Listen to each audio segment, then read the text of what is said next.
the folks. You want to know what I think? I think it's a waste of money. Maybe these guys should spend their money on teaching men to not be such sexists. Maybe that's But the stats don't bear that out now that we've seen the election results. The Democrats' new attempt to get men to vote for the Democrats. Maybe just teach the men to not be sexist. I guess Republicans are pretty safe for the midterms, would you say, with that attitude? Good morning, guys and freedom. Welcome to the Wake Up America Show. I'm your host, Austin Peterson. It's nice to see you all hanging out this morning with us already. Good morning, John, Mr. Rail, LW78, T-Mill22, Drew Van Runkle, Nelson65, Bruce Burt Whistle. Everybody's already hanging out. What's up? Welcome to the feed. New Palestinian terror attack. At least this guy was creative. A flamethrower attack in Boulder, Colorado left 8 injured. The suspect is alive and in custody. Now you have to spend millions of dollars prosecuting this guy. There's going to be rallies to support this asshole. Oh, God. And he wasn't even supposed to be in this country. He'd overstayed his visa. Send him home. Castrate first, chemically, and then send him back to, send him to Gaza. The guy apparently is Egyptian. Off with you. 8 people injured in downtown Boulder, Colorado, standing in front of a pride flag. I've got the pictures. I've got the video. You just have to love it. With the announce of Pride Month on June 1st, you have a very proud-looking Egyptian man who is... We're here, brother. We're here. We can't do nothing about it. We can't do nothing. We can! Not here! Can barely speak English. Why is he in the United States? They're calling it an incendiary attack. The FBI is investigating, and it occurred yesterday around 1:30 p.m. local time near the courthouse. Look at that, right in front of the pride flag. Is that just not the most fitting thing ever? The gays for Gaza. Where were they? Enjoying a Sunday off? Witnesses heard a man yell, "Free Palestine," as he used a makeshift flamethrower. So he apparently didn't think to just buy one of Elon Musk's. He just, he didn't want to use anything that might be associated with Elon Musk, because that's the greater evil for the left. Remember, it's guys like these who are heroes to the left and to libertarians, sadly. Boo. We're going to talk about, is American libertarianism dead? With Devin Erickson this morning at 8:30 a.m. Central Time. We got some awesome guests on the show today. We're going to talk to Joshua Lisek. First time on the Wake Up America show. He was writing some interesting posts over the weekend about how many millennial men are complaining that their marriages have collapsed after their wives took a strict, hard left turn over the last year. And I'm just curious about this, and I want to learn a little bit more from Joshua. He's going to be joining us again at 8 a.m. Central Time, his first time on the Wake Up America show, so you don't want to miss getting introduced to him. Apparently, he's written a couple of books, been a ghostwriter for several major right-wing influencers. And Trump and Vance endorsed his books. 2-time New York Times bestseller, Trump world's favorite writer, Joshua Lisek, writes over at his X account. Joshua Lisek, so he's a conservative ghost, or I won't say conservative. I'll put that label. Some people just don't accept that label these days. Some people are like, no, I'm not conservative, I'm a populist. Or, some people are like, I'm not conservative, I'm libertarian. But if you are a conservative, of course, I guess you're still welcome at my show, even if you're not welcome in the GOP anymore. the party that the conservatives founded is no longer a conservative party. It's not. The conservatives are not. They may make up the majority of the Republican Party, but they are not who is in charge in the Republican Party. But, have they been in charge since 1863, 4? When was it that the Republican Party was founded? It was just like, it wasn't very long before the Civil War, was it? I know that they They ran at least in one election, and they won some seats, and then Abraham Lincoln ran, and it wasn't very long. They went from a political party to seats in government to a major political power with a presidential candidate, which, for libertarians, is kind of like, it's been since the 1970s. Maybe it's time to wrap it up, guys. What do you guys think? Is it time for the Libertarian Party to just shut it down? God, please, no! Because what is the point between the Chase Oliver leftist libertarians who want to trans the kids and the Dave Smith, this guy's actually hero, standing up for the poor, innocent Palestinian Gaza, right-wing American libertarians who have just sucked every Palestinian dick in the last 6 months. Every Marxist communist, as long as they agree with the isolationist and the anarchist somehow foreign policy. If you're not an anarchist who believes in a two-state solution, then do you even fit in the American libertarian movement? Does anybody else appreciate the irony? It's just so fucking... Sorry for language. I'm not on the radio, so now I do my own podcast. Sometimes there's bad words. I try and keep it clean, but when there's 69 people watching, what are we supposed to do? It's your fault. Invite some friends. Click the like button and comment in the Rumble chat and hang out with all of our friends Monday through Friday, 5 days a week. Monday through Friday, 7 to 9 a.m. Central Time. That's the Wake Up America show's streaming schedule. Andy Opperman's here now. Evan Rowan in Jam 77. Dang, we haven't seen Quantum Kitty in a while. What's up, Quantum? BB for Liberty, as well as Quest Fanning, Drew Van Runkle. We're all here. We're not queer. Well, some of us might be. We are libertarians. We'll make it legal, but we're not. I'm not wearing that stupid pride flag, whatever it is. I mean, there was a time when you could say, maybe this country, you needed to stand up for the rights of your gay friends, your brothers, your sisters, your cousins, your uncles. But the time is not now, because when Gays for Gaza and when guys like this, when it makes sense for a Palestinian supporting Egyptian terrorist, illegal immigrant in the United, we'll say it's an immigrant because maybe he applied for asylum. He wanted to stay in this country, but no more. Get him out. No more. Get these guys out of our country. God.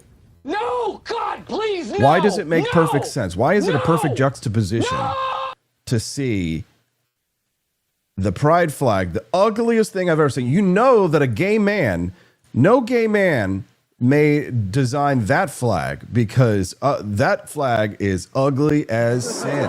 So you know it wasn't designed by a homosexual. You know who it was designed by? Straight black and straight white women. Guarantee you. There's no way, because look, you've got the black, brown, trans solidarity with the and this is the black on the flag, by the way, is supposed to represent the black race. The brown race, I guess. Brown people, because you're not black, you're brown. You're not brown, you're not brown, you're black. It just make sense. And then, of course, the purple and pink, and the powder blue and the powder pink transgender aspect of the flag, and of course the standard rainbow flag. All the gays that I know, all of the right-wing conservative gays, which yes, they are a thing. They hate this flag. They can't stand it. They think it's the ugliest thing ever. We have people who we know who are going back in the closet because they don't want to be associated with the LGBT movement as it is. You've got Nancy Mace. I'm laughing.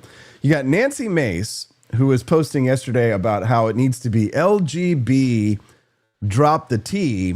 And like the real homophobes, the people who hate the gay people the most on the right, which inevitably is like gay and former gay men, and like closeted gay men and like former gay men who are like they're the biggest gay haters. Is the ones that are like, nah, that member looks delicious, but I just laugh because it's like, God, you're so effeminate, and I know you're so gay, and you hate them the most. It always is. People are always telling on themselves. They're not exactly saying what's going on, but anyways. So he was mad about Nancy Mace. Who was it? My buddy Elijah Schaefer. Like, come on, like Elijah and I think are friends. But I don't know if Elijah would want me to lie about it in public, but I think Elijah's gay. I think I like Elijah. We have great conversations. I think everything Elijah is doing is a shtick. I don't believe 90% of what comes out of Elijah Schaffer's mouth. I don't think that he believes. I don't. And I say this having, conversations with him personally. There are a lot of people like this in the influencer world. I hate to say it. Did you know that most of the people that you listen to, do you listen to other shows? Let me ask you guys a question. And this is our time to gossip. Let's dish a little bit. How many people that you listen to outside of the Wake Up America show and all the content on the For Liberty Network, Culture Rama on Liberty Tonight, outside of our sphere, how many of the people that are doing like this kind of influencer marketing where they've got their own podcasts and merch shops and things, how many of them do you think actually believe what it is they say? Because you know what? Here's the thing. Again, I like Dan Bongino, but I don't think that he believed the whole Jeffrey Epstein killed himself thing. I think he was saying it because it was really popular to say in podcasting circles, and he didn't have to bear the cost before he was the deputy director of the FBI. He didn't have to bear the cost of what he said and finding it out. So if Jeffrey Epstein really did kill himself, and it turns out that he got behind the curtain and he saw it all. It's possible that he thought so beforehand and then saw the videotape afterwards and saw the intelligence and just said blah, blah, blah. Or it's all possible that it's all an up. You have to understand that like even Dan Bongino and Kash Patel, FBI guys, CIA guys, they're still going to lie. They're all going to lie. They have to lie. It's part of their job. Trump lies.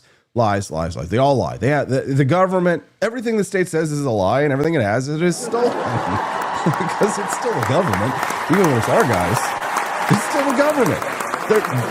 Last I checked, we're still having to make quarterly tax payments to the IRS. Last I checked, the United States, the deep state is still very much a real thing. Last I checked, we're building a gigantic database on Americans on Donald Trump's watch to stop to do what they did in Europe to stop the ultra right wing here in the country. Take a listen.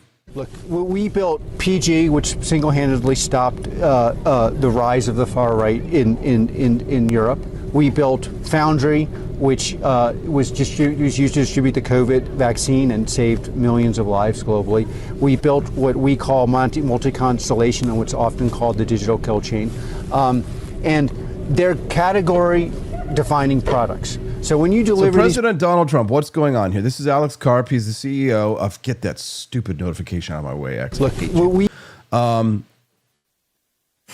President Donald Trump allegedly plans on developing a database of Americans' private information, according to the New York Times. On Friday, the Times reported that the White House had contracted Colorado-based data analytics and technology firm Palantir, co-funded by longtime Trump backer Peter Thiel. A lot of MAGA people not big fans of Peter Thiel, for assistance in compiling a database of personal information on American citizens.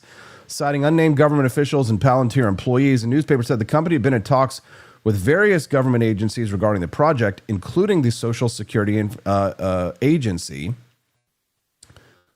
Where is the thing? The Palantir database is not like other databases. It will combine your tax filings, student debt, Social Security, bank accounts, medical claims, and immigration system together.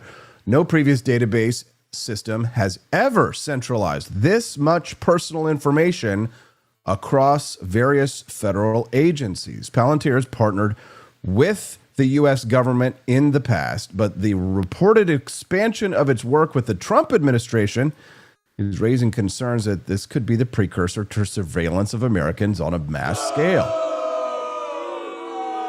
Listen, man, a lot of MAGA people, a lot of Trumpers have been giving me a lot of shit lately for pushing back against Donald Trump and the tariffs, and they're making all kinds of dumb arguments on there. And you can say, oh, well, Austin, you're just trying to make a buck on your delicious imported Colombian or single origin founding flavors coffee.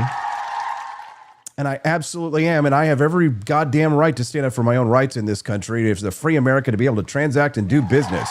This is America. I can pull a Randy Marsh here. But in regards to things like this is why you need to be able to stand a bulwark against your own party, be able to say to your own leadership, no, this is too much. This is too far.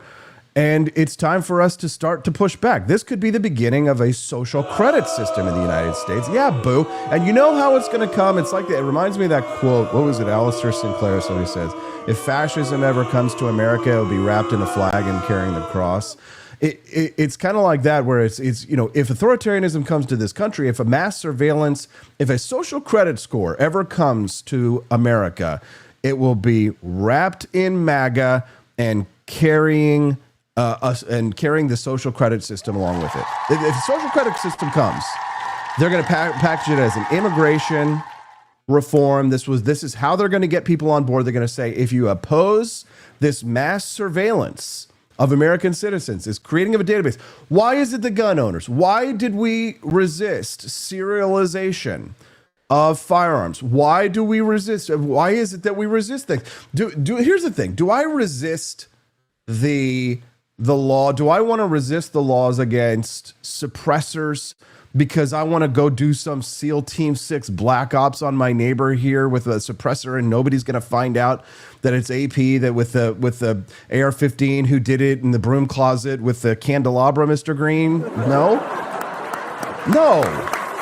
Why do I want my freedom for a suppressor? Well, first of all, I shouldn't have to blow my own ears out when I'm firing my own gun. It's actually more polite to my neighbors to be using a suppressor. But again, at the end of the day, if you don't kill tyranny in the crib, it metastasizes like the cancer in Joe Biden's ass, but somehow he actually looks like he's doing well. Man, modern medicine. If you're rich in this country and you can get health care, if you can afford health care in the United States, you can get health care, which is why such a joke that Joe Biden wasn't like getting some of the best care at all. Here he is, looking very sprightly. President Biden, how are you feeling? I'm feeling good. Prognosis is good, I have the best health care in the world. And my health, I promise. Have you decided on your here's the thing. treatment options? They want to know about your health care, guys. They want to know they want to know about the cancer in your prostates. And they want to put that next to your immigration status, and they want to put, okay, so Austin has anal cancer and all that kind of stuff. But the president of the commander in chief, the one whose salary we all pay, who works for us, we don't work for him. Oh no, we don't need to know about any of that. We don't need to know about the health of the person who has his finger. Is he having delirium tremens? Is he a sundowner in the White House? Is he walking around and nobody knows where he is? As a matter of fact, that might be the case, that maybe this has gone on a little bit further than we even expected. Here's Missouri Senator Josh Hawley. Listen, I'll tell you something that I haven't said before because it came from a Secret Service whistleblower this past year. I talked to so many of them after the attempted assassinations of President Trump. But this Secret Service whistleblower actually was assigned to Biden, and he told me that Biden used to get lost in his closet in the mornings in the White House. I mean, the guy literally stumbling around in the White House residence couldn't find his way out of his own closet. The president of the United States. I mean, this is outrageous. Speaking of coming out of the closet. I mean, to be fair, how big is the closet in the White House?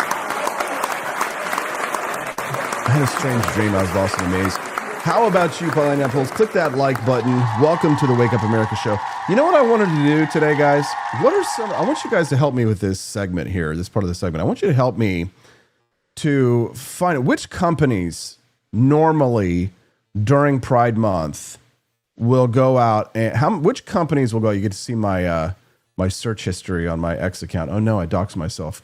Cart, Palantir, Granny Core. I'll spoil it for you.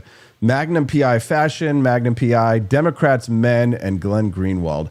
Thankfully, there's no like searches in there like how to cheat on wife, how to transition.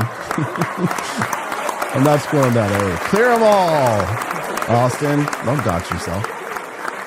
Okay, so let's take a look. So let's look at corporations and see if they are celebrating Pride Parade. Oh my God, what? No, God! Apple? No, God, please, no! No! Hold on now. Now with every year, we are always treated during Pride Month in June to the annual changing of the profile photos. Now, to be fair, I will say that it's possible that they may have changed their profile pics And it's just taking a little bit. Oh, no, actually, their check mark would be gone. But if they're gold check, then maybe they don't lose that verification on there. So they should be able to just change their profile photo. If so, what are some other corporations that would normally change? Starbucks. Let's see if Starbucks has changed. Oh no. Wait a minute. Guys. Starbucks is like the wokest of the woke in terms of corporations. Are you telling me that Starbucks is not supporting Pride Month? What are some other big gay corporations? Isn't like Boeing? Now, you know who's in big trouble right now? You're going to love this. The Kansas City Royals are in big trouble right now. And I love the Royals, but I couldn't be happy. Where's the gay stuff? Where's the gay? Here it is. Baseball is for everyone. And it's like it's like the least obnoxious pro-gay message that the Kansas City Royals could have posted. All are welcome in our home. Royals Benefit Bay, which is, kind of sweet. And then there's a picture of this rainbow over the Kansas City Royals Megatron or whatever. Baseball is for everyone. Gay flag. Wait a minute. That's the wrong gay flag. Somebody get Jim Pellis making the mistake that everybody makes and saying that just because something's gay means that it's woke. Not everything that is gay is woke. Everything that is woke is gay, but everything that is woke is gay, but not everything that's gay is woke. There you go. There's your. Oh, don't you love the Wake Up America show? Everybody gets offended on this show. Yes. Drew Van Runkle, Relaxium McGroin, John and KC, I see your comments over there. Have you clicked the like button, guys? Let's do it. Like it up. Relaxium McGroin says, well, they are royals, so they should be accepting of queens. No! Stop it.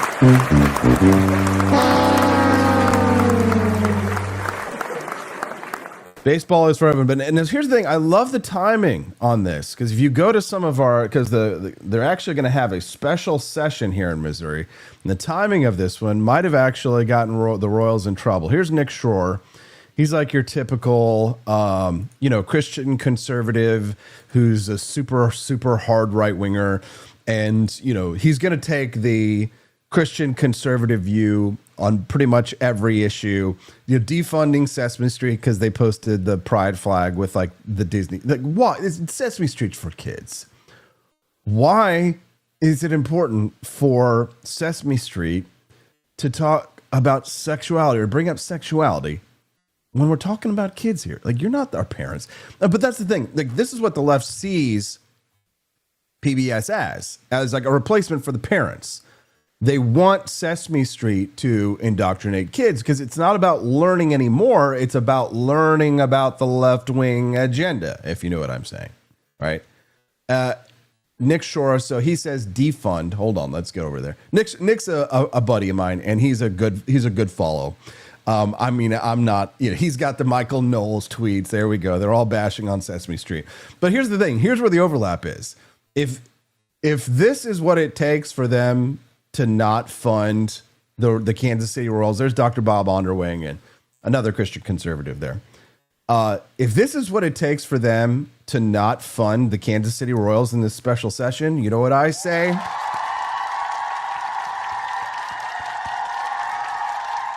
And this actually led me to a big question, just this kind of theoretical question that I was debating over the weekend. And these are things that I'm chewing on myself. I don't know how I feel about it. Does it matter if somebody does the right thing for the wrong reasons? That's my question. Does it matter if somebody does the right thing, but for the wrong reasons? So, I mean, it's kind of like strange bedfellows in a way, right? So if you find yourself you're surrounded by people whose ideologies or something that you completely oppose, but you're working on an issue that you both agree on, then does it really matter at the end of the day? I guess it's a good question. In some ways, it's like, do I want to be standing next to Nick Fuentes and these types, groypers on issues? No. But then I'm reminded of that old Frederick Douglass quote where he said, I would stand with anyone to do right and with no one to do wrong. So what is the wrong in this context? The wrong in this context is taking Missouri taxpayer dollars to pay billionaires to put stadiums to make billions of dollars of money. And then what? I don't even go. If you don't go to the games, why are you paying for it? And here's the thing: they tried to fund the Royal Stadium through a sales tax in Kansas City, and guess what? The voters voted it down because the owners were such assholes. They treated everybody like crap, and so now they didn't get the money from the Kansas Cityans, the people who are most likely to go there.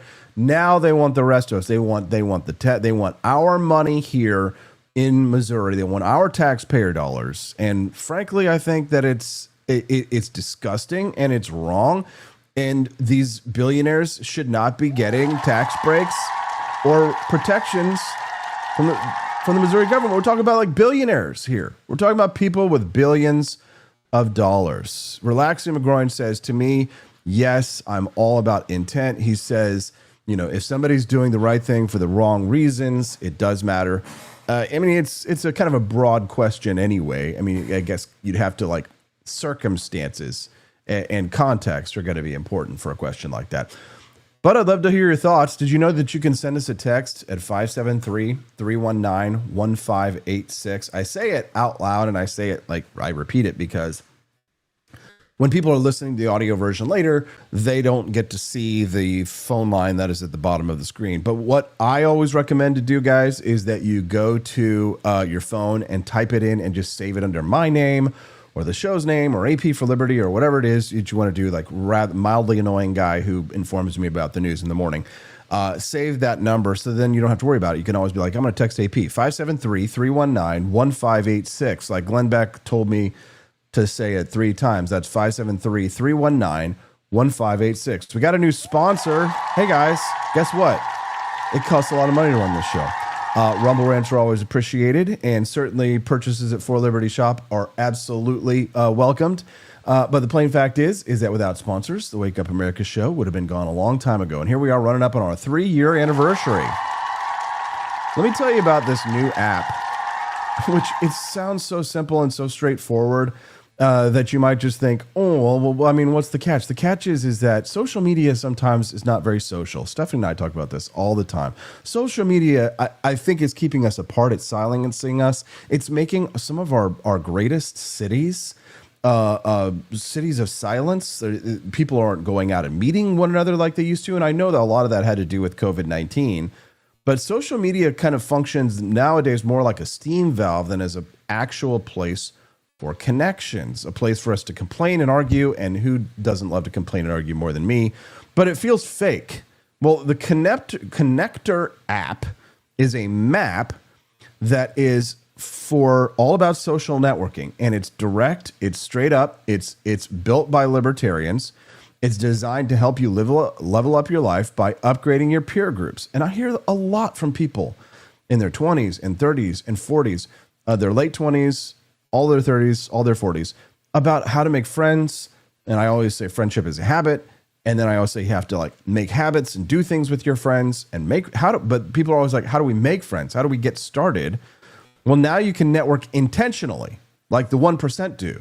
Right? When I was out in Los Angeles a couple of weeks ago, people are intentionally networking. Right? They're intentionally getting to these, and they are the 1%. People are intentionally gathering together. Searchable keywords in the Connector app are used to find exactly who you need for whatever: friends, romance, nudge, nudge, wink, wink, John Rail, and business connections. It's relatively new. There's no algorithms, no shadow bans, no unreasonable censorship. You can read blogs from your contacts, receive money in your crypto wallet, get information about events before they happen, even while you're traveling. Early adopters like me and others, we're all going to share a 5% revenue pool every month in the future. It's created by libertarians. Let's get back to reality. It's not an app that you will find in stores.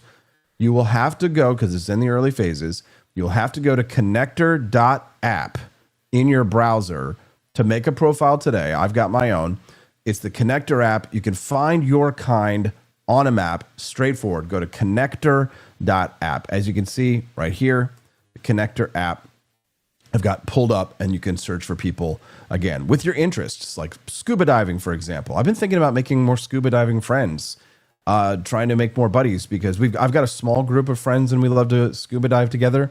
But you always got to have a buddy, and sometimes some places you got to find people. You can't just hope that you're going to get somebody whenever you go out on some group. So it's best to make friends with things like that. And honestly, again, I think it's good for our mental health. It's good for our society, and it's clear, it's clean. It's connector.app. Check it out at connector.app. That's connector.app. So Devin Erickson's going to be on the show today. I can't wait to talk to him. I always love my conversations with him. I would say that he's a self-described libertarian and science fiction author, and he's been writing just some really fascinating, I would almost call them blogs over on X. And one of the posts that he had written recently was in response to a criticism of libertarianism from someone who called themselves a former libertarian. He says, the former libertarian is this guy by the name of Christian Hines. He says, libertarianism is a form of controlled opposition that exists to render the right inept and rudderless. Its sole purpose is to crowd out any serious pushback that might actually endanger the left's monopoly on power. In other words, we're standing in the way of them tyrannizing all of us rather than just the left tyrannizing us. The left figured out decades ago how to neutralize it, which is why libertarians were permitted to continue pontificating without fear of cancellation or censorship. This is a person who doesn't know who the hell I am, because nobody has been canceled or censored on the libertarian side as much as I am. Every king day, man. All the time I am fixing. I can't go live on Instagram right now. I got a 1 year suppression. I'm shadow banned. I'm suppressed. They lock me out of my accounts. You have to beg permission. You have to delete posts in order to be able to get back your ex. Yeah, that still happens over on X. A lot of people who are sharing the Glenn Greenwald weirdness, they get it all the time. Quest over in the text messages says, I watched a YouTube video about every MLB fan base. One thing most have in common is hatred of ownership, the exceptions being the Dodgers, the Mets, and the Yankees. Well, thank you, Quest, for that text.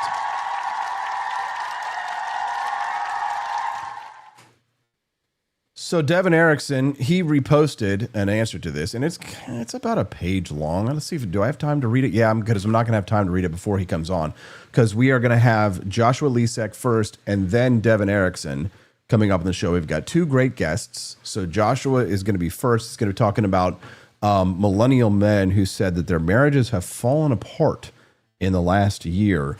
They said because their wives have taken a hard left turn.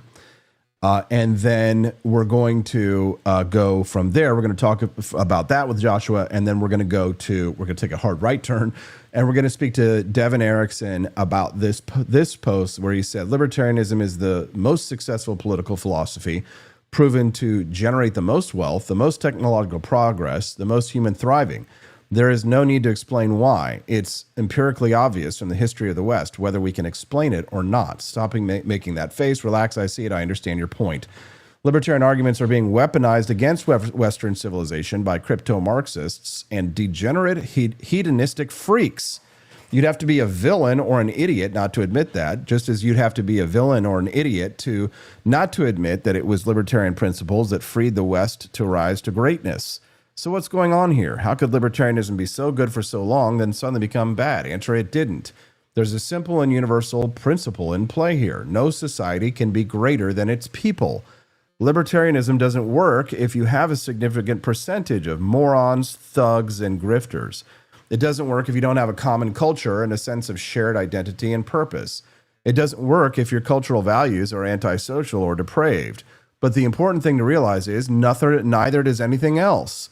Just as there is no pie chart MBA magic that can save a business if the workers can't do their jobs well, there's no political philosophy that can manage a low-quality population into a high-quality society. Damn, that's a pretty good point.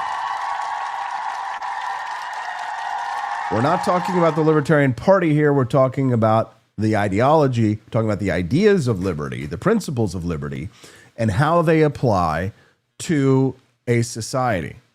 So this includes libertarians themselves. Libertarianism with a low quality population is a favela, but authoritarianism with a low quality population is a corrupt tin pot dictatorship, right? They're just different states of failure. You cannot have a nice house if you don't take out the trash. A certain percentage of humanity needs to be physically removed from society. That percentage varies between demographics, but there's always some.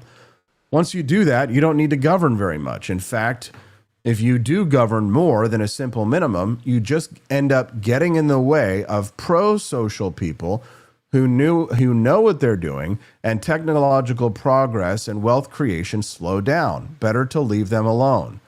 Authoritarian forms of government may seem appealing right now, but that's only because we are inundated by trash people who belong in prison or deported or executed. Put them there, and suddenly, like magic, libertarianism starts making a lot more sense. You only have two choices. You can either put people in prison, or you can run your entire society like a prison.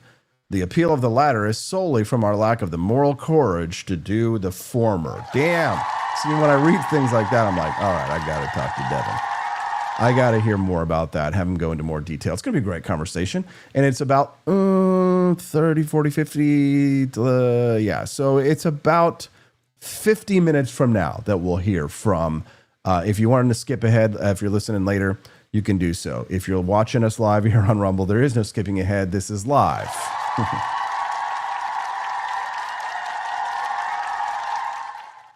So where else are you going to get conversations like that in the morning to start your day, to get you thinking, get your noggin rocking? If you're saying to yourself, that sounds like a lot of big ideas and big words and things that I'm not quite ready for, it's because you haven't had a cup of Founding Flavors coffee just yet. Let's get you guys a box while we're thinking about it.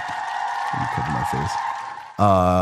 Founding Flavors coffee available for sale at forlibertyshop.com. That's the number 4, libertyshop.com. If you visit forlibertyshop.com, you're going to see on the drop-down tab, if you're looking at us on a regular like desktop or laptop, you'll see the button that says coffee. That'll take you to our coffee collection. Buy a couple of boxes of coffee. Guys, stock up for the summer. Aren't you guys excited to drink Founding Flavors coffee while you're watching the Wake Up America show? It makes the whole process so much more fun. And the boxes are so attractive or beautiful. Imagine them giving them as a gift. That's the nice thing about forlibertyshop.com, is that the items that you would buy at our shop are so gift worthy. It's not even funny. It's not even funny.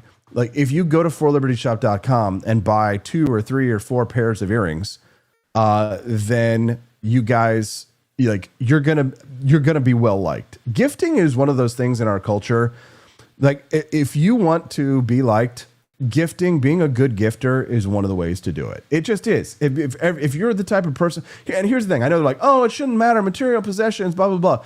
It's not even about buying somebody big. You know, if you do nice things for people, if you were able to make earrings like these on your own, God bless you, go do it. Right. But if you can't make earrings like the beautiful Gadsden Don't Tread on Me snake earrings, and you think somebody in your life would really appreciate that, or a beautiful bomb popsicle earrings, I guarantee you that somebody's going to love it. And it's not an expensive gift. It's not. It's extremely thoughtful and unique. It's not the kind of thing, if you go to the mall, the local mall, you're not going to find these.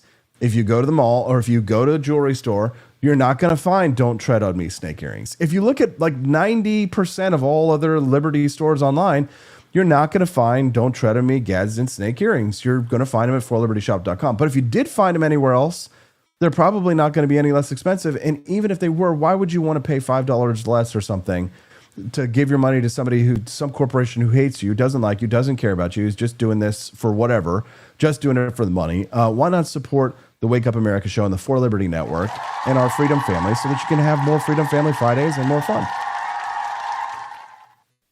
Lots of good reasons to go to forlibertyshop.com. That's the number 4, libertyshop.com. Get yourself a box of coffee and a pair of earrings and support the cause. All right. So Devin Erickson, we're going to speak to Devin at 8:30 a.m. Central Time. So we've got a little bit of time for him. But Joshua Lisek, he's a ghostwriter for many conservatives. His books were endorsed by Donald Trump and J.D. Vance, and they were New York Times bestsellers in 2024. It's kind of a rising voice on the right. And I really just think he's very thoughtful from what I've read from his X posts. It's not an endorsement of Joshua Lisek. Like if he starts going Sig Heil or, maybe Vladimir Lenin didn't go far enough, then I disavow. But he's just somebody whose posts that I have been reading lately and have been just impressed by. He posted recently this anecdote, he calls it. An alarming number of millennial men have shared with me that their marriages have collapsed because their wives took a crash turn to the left last year, and everything is different now. Where once there was romance, there isn't even a modicum of respect. David Cray, who responded to that X post of Joshua Lisek, says that he blames Facebook videos, a zillion explainer videos on autoplay, pumping people full of oppositionalist propaganda. I will confess, I had not been a viewer of the shorts format of videos until recently, when I committed to, one platform to say, okay, I'm going to find out what people really like about this, and I'm going to watch reels or, short videos and see, what the stink is. I do make some short reels sometimes, but I'm a consumer of long form content typically. When I guess long term form for now is any video that's over 1 or over 3 minutes long. I typically tend to watch like movies or 15 to 20 minute long videos or things that have like a little bit more meat to them. But I've been watching these reels, and I can say a lot of it is propaganda. A lot of it is leftist propaganda. A lot of it is, as a matter of fact, one of the most popular forms of reel, or at least one of the songs that's very popular in reels, it's this trend of mothers who are new mothers who just had babies, and the song is leave your husband, leave your husband, leave your husband, leave your husband. And it's this catchy tune where it shows these mothers all considering leaving their husbands. And it's because many of them blame it on postpartum. Other times they'll be blaming it on their husband's behavior or what have you. But it's these short little addictive 1 minute video reels where the point of the reel is to leave your husband, whether you're experiencing postpartum depression or whether and here's the thing, there's always two sides to every story. Is it possible that some of these women are being harassed by husbands, or they have lazy husbands who are no good, worthless, don't contribute? Sure. Are there some deadbeat dads out there? Absolutely. Do I think social media is propagandizing women to hate their husbands and to accept leftist identity politics and to go woke? Yes. Two things can be true at one time.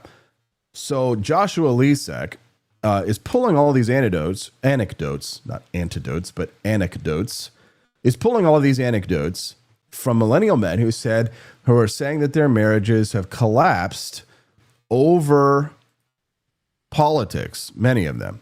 All right, here's what one of the responders said. Again, this could all be fake. People on the internet could be lying. Anecdotes are anecdotes. Not, the plural of anecdotes is not data, typically. One user says, I'll be divorced in a month, and it was never my choice. She became a different person, and I did not see it coming. To some degree, it was due to politics. She started treating marriage as a zero-sum game, keeping score, being resentful. Her axioms changed.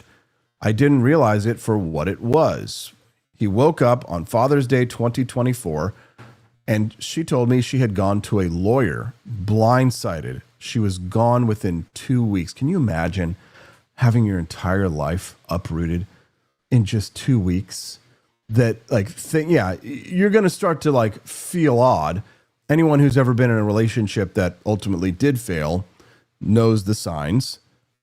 And what happens usually is that, and Stephanie sometimes will talk a little bit about, dealing the therapy that she deals with clients. She will, she confide in me how these women, they come for therapy, but they're talking about their husbands, and they're really just looking for someone else to sign off on what they've already decided to do, which is divorce their husbands. They've already decided to do it. So they go to the therapist to try and justify how they already believe. John and Casey, thank you for that, brother. And when you do sign up, let them know that AP sent you. But I think, unfortunately, I don't know what it is. Maybe I've just always had like a dark mind, but some of that. But like, I sometimes think about losing the people in my life, like, because eventually we all are going to die, and I wonder, what will the future be like when I no longer, have Steffi? I think about what it would be like to lose Steffi, because it's just, I try not to think about such dark thoughts, but you also have to prepare for realities or eventualities. I hope that I go first. I probably will, because I'm older than Stephanie. Because I cannot bear. I mean, if I lost Stephanie, oh my God, I would be destroyed. My life would be over, man, just over. And I would just be broken up, because I'm already a pretty sentimental guy anyway. And I love life, and I wouldn't be the type of person to off myself or anything like that. But like, I would just be a husk of myself. I mean, and thank God we've got baby Hazel, at least, right? Who, of course, will remind me of her every single day. It's like she's in a car wreck or something like that. I know I shouldn't think about these kinds of things. Maybe I shouldn't even talk about these kinds of things. But it's, why do you watch the Wake Up America show? Because you want to get, you want me to just read the newspaper to you, or do you want to hear like my innermost thoughts on things? Here's my innermost thoughts on things. I would be destroyed. If she was gone 2 weeks, it would be like she died to me. So I don't understand how, I mean, I know, I understand the concept of divorce, but I mean, and who wants to be miserable in a marriage? But it does feel as if there is an insidious, I hesitate to use the word conspiratorial, but it feels conspiratorial, push to get women to hate their husbands, hate men, destroy your life, destroy his life, take him for everything he's got, get him, get out of the homes, get away from men, destroy men in every aspect. It just feels as if there's something bigger going on. That how can we not, on one hand, criticize Palantir attempting to build all these databases, all these social databases on us, and not think that these intelligence agencies are going to use them? Right? And I'm not even saying it's just the American CIA or the deep state in the United States, which is propagandizing the American people. It certainly is. It's absolutely coming from overseas as well. We are being propagandized on a daily basis. Official government, state actors, they all do it, and our allies do it to influence public opinion here in the United States. And if you think it's not happening on social media when we're like going through Instagram reels, or if you're watching YouTube reels, just remember, I would say a conservative estimate is that probably 1 out of 10 of those reels that you watch, 1 out of 10 is probably some form of government funded propaganda in one way or another. And that includes Sesame Street. That includes NPR. That includes state funded media. Right. So I think it's a conservative estimate. I would say, if I had to guess, about 1 out of 10 of every reel, these short videos that you watch, is some form of propaganda. If it's not selling you something, right, or not entertaining you, pure entertainment, then it's some form of brainwashing, an attempt to control your thoughts, and once they control your thoughts, to control your behaviors. It's time to go talk to Joshua Lisek about that and more. There's no bonus content today, but I would appreciate the Rumble rants anyway if you're enjoying this kind of content, because you know what? I ain't got no boss. I'm the boss. I'm the guy in charge over here. So if you appreciate the content, you want to support the show, you want to support the network, Either drop a Rumble rant or go to forlibertyshop.com. Then the commercial break. We'll be right back with Joshua Lisak to talk about millennial marriages. Wake Up America shows For Liberty Network.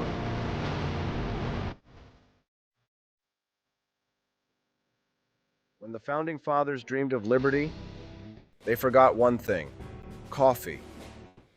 Introducing Founding Flavors Coffee, the brew that built America, and the brew that's fueling a new revolution, one kitchen at a time. Small batch roasted, Patriot approved, and disappearing faster than a redcoat at Yorktown. Don't get left behind, soldier.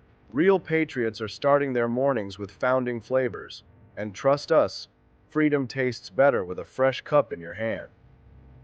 Stop drinking those tyrant brews who take your money and don't support your values. Stocks are limited, demand is booming, and your morning deserves a taste of liberty. Order now at forlibertyshop.com before the next shipment gets signed, sealed, and sold out. Founding Flavors Coffee, the official brew of morning rebellions everywhere. Get yours at forlibertyshop.com.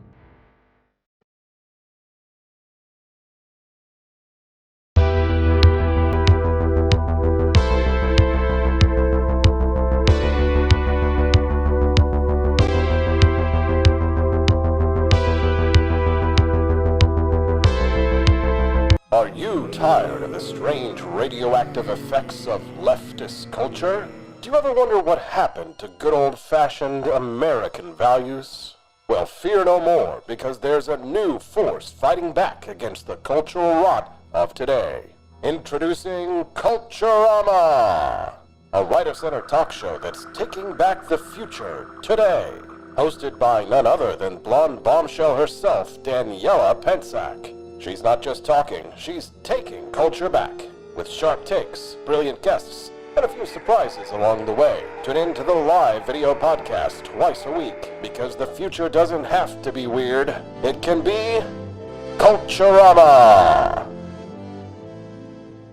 If there wasn't going to be somebody who was a fiery champion of liberty, somebody who would get out there and who would be aggressive, and if they wouldn't do it with more fire or passion than I had, then I would go and I would fight this battle for us.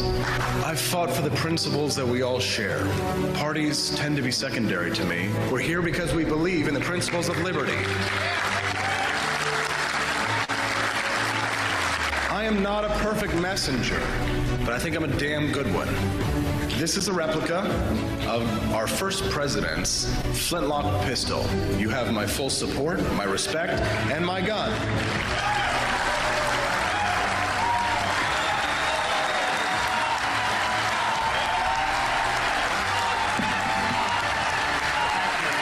I think that at the heart of my philosophy is much more libertarianism than well, that's the fashionable word these days, I guess. A conservative is no longer just that. He's a libertarian, and always has been.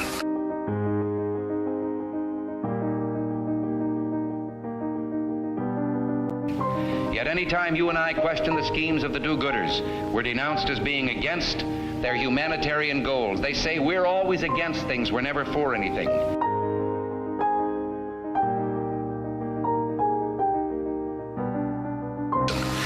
What is fascism? Fascism is private ownership, private enterprise, but total government control and regulation.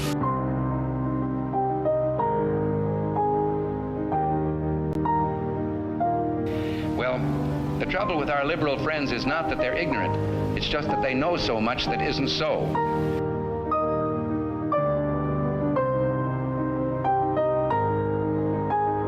If we lose freedom here, there's no place to escape to. This is the last stand on earth.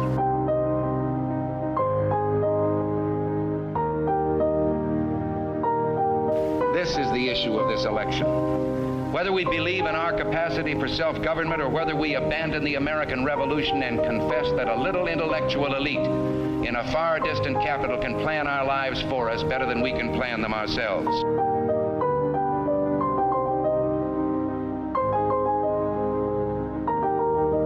The conservative, so-called, is the one that says less government, get off my back, get out of my pocket, and let me have more control of my own destiny.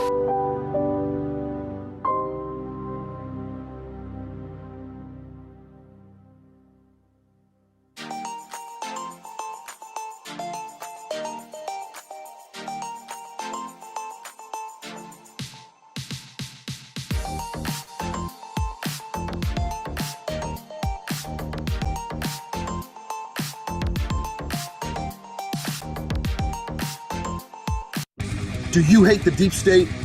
Do you reject the Antichrist in all his ways? Do you believe that aliens controlled LBJ to assassinate John F. Kennedy? Did you know that the shot can put chemicals in you that will make you more sensitive to 5G? Do you love America? Do you want more freedom? Do you like smoking hot red-headed libertarians? Then the AP for Liberty shop is for you! Check out all the awesome new merch and have a happy new year! Fight the deep state, reject the Antichrist! Visit AP for Liberty shop and get your patriotic merchandise now, or the deep state wins!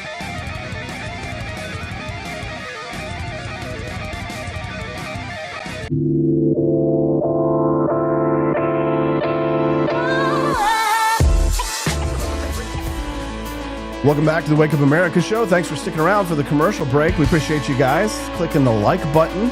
And if today's your first time watching the Wake Up America show, click the follow button as well. Come back and join us for the live schedule. It's every Monday through Friday, 7 to 9 a.m. And that's Central Time. We're streaming live from Jefferson City, Missouri, the heart of Missouri, the heart of the United States.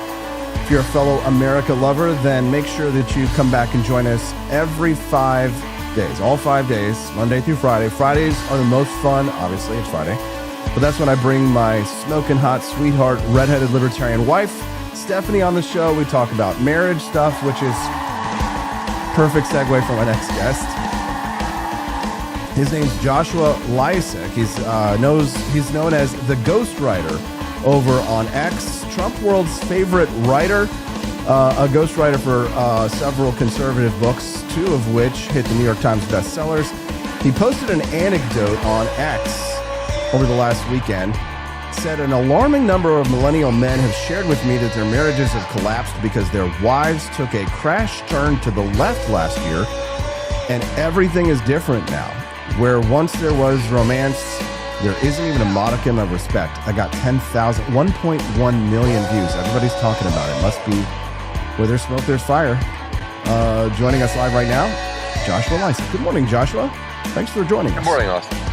Good morning, Austin. Thanks for having me on. Did you expect that post to blow up to 1 million views? And, you know, if yes or no, and if not, why not? If so, if yes, why? Why yes? I believe I have uncovered a secret social contagion, and the number of anecdotes that are exactly like this one from across the country, specifically in the millennial generation, made me wonder, I bet this is a real problem happening everywhere. And a lot of people are going to either resonate with it and say, bro, that's literally my story. Or they're going to say, that's not happening. And then, of course, as they like to do, the people on the left, they will say, that's not happening. And it's good that it is. Right. A common phenomenon, right? It's not happening, but if it is happening, here's why it's good. And you were getting so many responses. One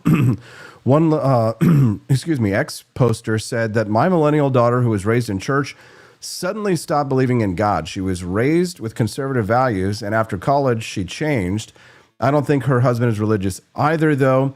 And you had sort of quoted this and said, quote, just take your liberal wife to church, be the leader, be a man. And you said weaponized algorithms are showing her more extreme left-wing content daily. You don't stand a chance. Okay, then I'll just take her phone. That's kidnapping, according to a domestic relations court. Explain. Yes. So this is a common, let's say, part of the story, a common plot point in the story, where one day the conservative Christian husband sort of wakes up and realizes that he doesn't recognize his wife anymore. He's like, wait, I saw you share such and such thing on Instagram. What was that about? Or, hey, I saw you joined X, finally after I've been telling you should. And you posted the pride flag meme, for example, as an example. Or I saw you in that Facebook mommies group, and you're talking about protect trans kids. There are no such thing as transgender kids. That's grooming. What are you talking about? That's transphobic. Blah, blah, blah, blah, blah, blah. And you're just like, where did my wife go? And I think an appropriate metaphor here is the men in this scenario are very much like Adam in the garden, going about his business, doing his work. Meanwhile, over here, Eve is listening to the serpentine seductions of empowerment. And that, of course, is exactly what's happening in social media. It's between her and her phone, and there is content that is appealing to her in one way or to another. We're seeing a lot of women becoming leftists, even conservative Christian women. They're deconstructing their faith and becoming ex-evangelicals if they're from that Protestant community. What they're doing is they're having, in many cases, particularly if they're mothers already, they're having their maternal instincts hijacked, for example, and they're being made to view illegal immigrants, homosexuals, as like proxy children. And you're a bad person if you're not taking care of these poor little people who are being oppressed by men like your husband. And it one-shots them, as the saying goes. And all of a sudden, she's eating the apple over there, and Adam, our friendly conservative gardener, doesn't know what to do about it. And oftentimes, this is a story that I hear regularly, is they then enlist the help of a Christian marriage coach or therapist or some such other professional to help them sort it out. And they can't bring their wife, obviously, because she's talking to snakes, and he doesn't know what to do. And in the Christian tradition, this is so common with the story. Not every one of them, but it's common enough that it's part of this template that we're witnessing. Is they blame you and they say, "Well, you're the leader of your household, and therefore everything that happens, it's your fault." And so, well, just get rid of the gay pride stuff. Don't let her put your kids in the gay pride gear. Well, I literally can't do that. She could have me arrested if I try to physically stop her. Well, you should have, and then you start to hear that you should have and you should have not, and then this sort of thing where it becomes the blame game, and anything happens is all your fault. One particular anecdote a fellow shared with me is he himself became extremely depressed to the point of being, I would say, quasi-suicidal in his case, because of the demoralization that happens so much to Christian men who want their marriages to who work, and they just want her back because they start consuming, let's say, Christianized Jocko Willink content of like extreme ownership. Well, everything she says, it's your fault. Everything that she does is your responsibility. You got to take accountability. And then it will start to work in women can't take accountability. Women don't have agency. Women don't have free will like you. It's all your fault, bro. And this sort of masculinity maxing. And you just got to love her like Christ loved the church, bro. You just got to do it. So what ends up happening is he begins chasing his woman who's becoming a communist, or he absolutely betas, we'll say, and eats the apple too, and says, "Okay, if it sounds like it's really important to you to put our children in the gay pride gear since it's June 1st, so I want to be a loving and supportive husband, so I'll what sizes do we need?" Those seem to be the two options available to the men. So it's either way, it's kind of cucking out, because no matter what, it's still giving in to the left's narrative of the world and of politics. And either way, the man is screwed. So it creates that. What is that? Is that the Hegelian dialectic, or it's the sort of trap? What do they call it? Is it a Kafka trap where there's no matter how, no matter what happens, you lose. Heads I win, tails you lose, kind of a situation for men. So how do we get out of this? If it is a Kafka trap, if I'm remembering it correctly, how do we get out of this trap?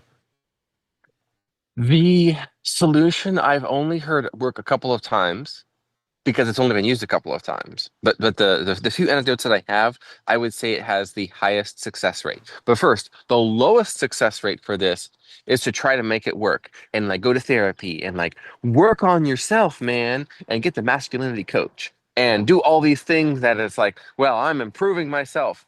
Because, and this is key. The propaganda that she's likely consuming in the Facebook bombing groups and from her Instagram reels is, I'm in a toxic marriage and my husband doesn't pull his weight around here. Okay, he earns 100% of the money, but if he doesn't do 50% of the housework and 50% of all the chores and 50% of all the childcare as well, that's not fair. And you don't have an equal partner. You need an equal partner, girl. Hashtag girl boss, hashtag girl power. Right. And so the man then believes what she says from her serpentine social media messaging and then passing it on and says, oh, well, I want to be a supportive partner. I want to be an equal partner. I just want you to be happy. It's this idea. It's the myth of happy wife, happy life.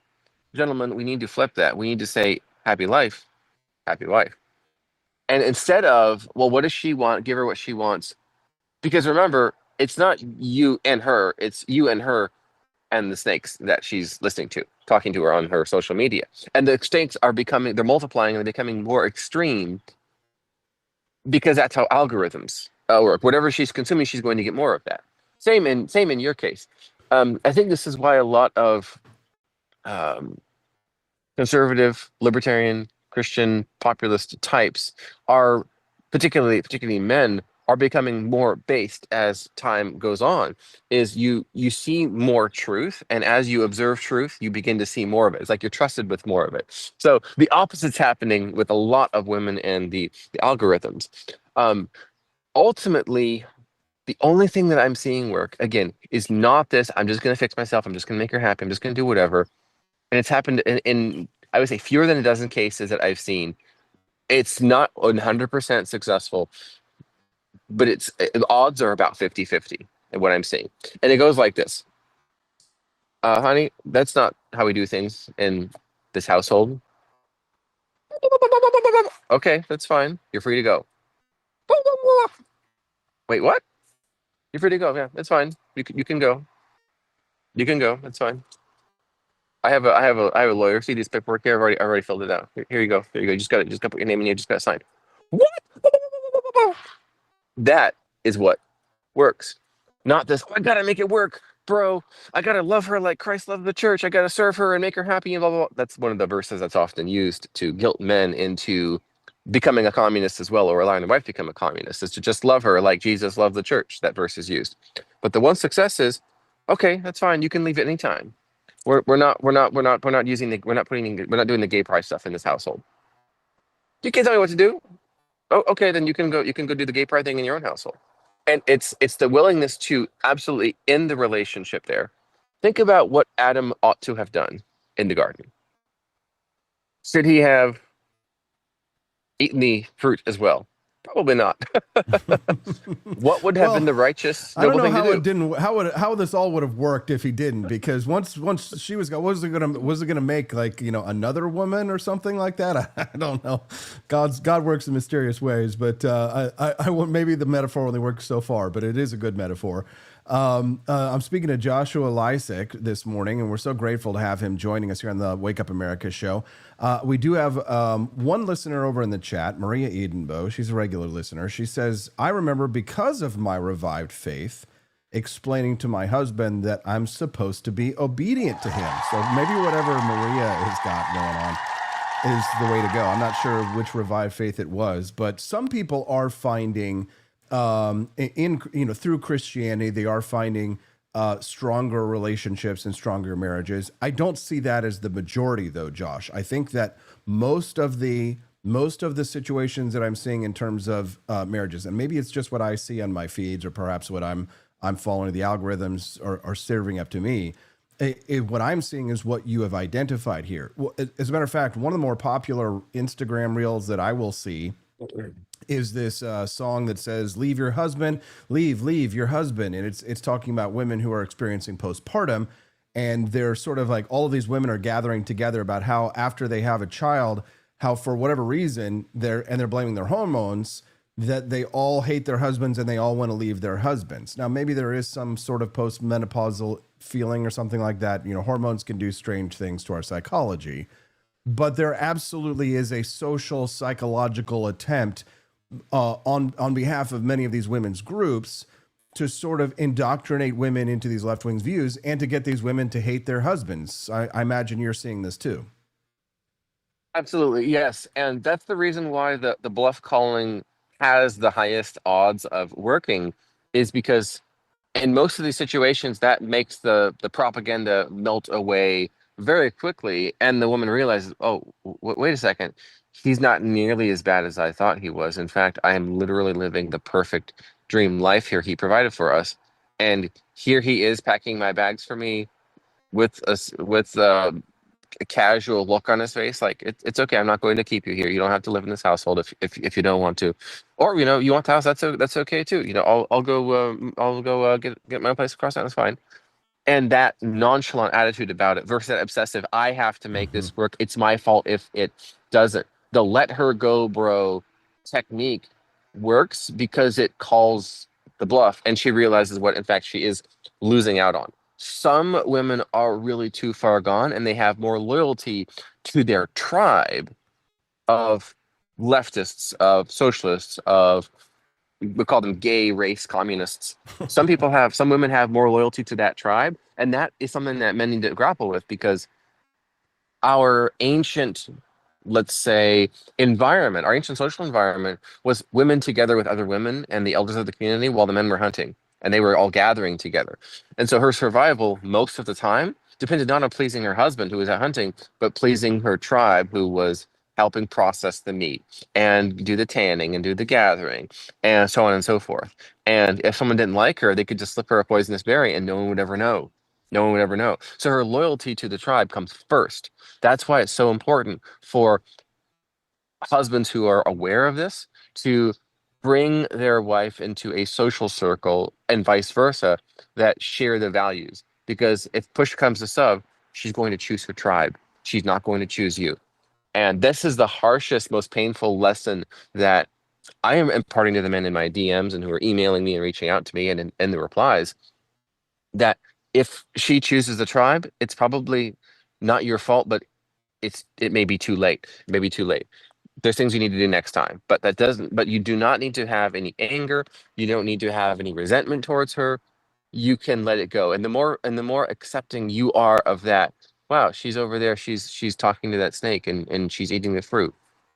You don't have to go over there and grab it and start finger wagging and begin speaking to her like she's a child. You can say, okay, well, God, I guess that one, I messed up that one. You got another one? It's not a bad strategy, Joshua. And I can Yes. I can see some men potentially doing it, and then the wife does take them up on it, and then they regret it, Yes. and then they might be mad at you for telling them to do that, rather than going through all the struggle sessions and doing all that. But maybe the result would have been the same either way. We can't know everybody's circumstances. But I guess in terms of like who's qualified to give advice, I'd be curious your thoughts on this. I'm not sure if you know who the X account Homath is. He does some very popular Yes. videos where he breaks down relationship dynamics. He recently made a post that talked about how his life is an absolute disaster. It's a mess. He doesn't have a healthy relationship. He doesn't have marriage. He doesn't have kids. But he's the person who kind of is like the big, charts and data and infographic guy for the right these days, the manosphere, if you will, in analyzing relationship dynamics between males and females. He's kind of up there at the top. Then you have people like him, and then his life is in shambles. And I think it's people rightfully question saying, is it necessarily the best idea to drink from what they would say is a poisoned well for their relationship views? Because a lot of this, Joshua, does have come from an area of resentment towards women, and I don't think you feel Yes. that way. I certainly don't. I think I share a lot of your views more from a secular libertarian perspective, but I definitely share your views on what's happening between these relationships and marriage. And I do see how the churches are being poisoned just from an external perspective. But I guess I wonder, for example, I don't buy into the Andrew Tate hype, for example, because when I see the way somebody actually lives their life and they talk about women and relationships, I think it's probably safer for me to not take advice from someone like that. Do you think that somebody needs to have a healthy relationship or a healthy marriage to be able to comment on this? Because I'll tell you, my wife is a therapist. She works in the therapy business, and I guarantee you 80 to 90% of most therapists are females who hate their husbands, who are telling them to leave their husbands. And it's even worse than what you're seeing on social media. Like the therapy industry, it's all about that. So do you think somebody has to have a good relationship, or do you think it's okay to listen to Andrew Tate and Homath? And how do you should you drink from the poisoned well? Who's qualified to speak on such? How would you tell somebody like our listeners, some of whom are struggling with relationships, and I see them dropping comments in the chat, who should they listen to? How should they know the marker, the sign of a healthy mind to share, Good advice can come from messed up people, and messed up advice can come from good people.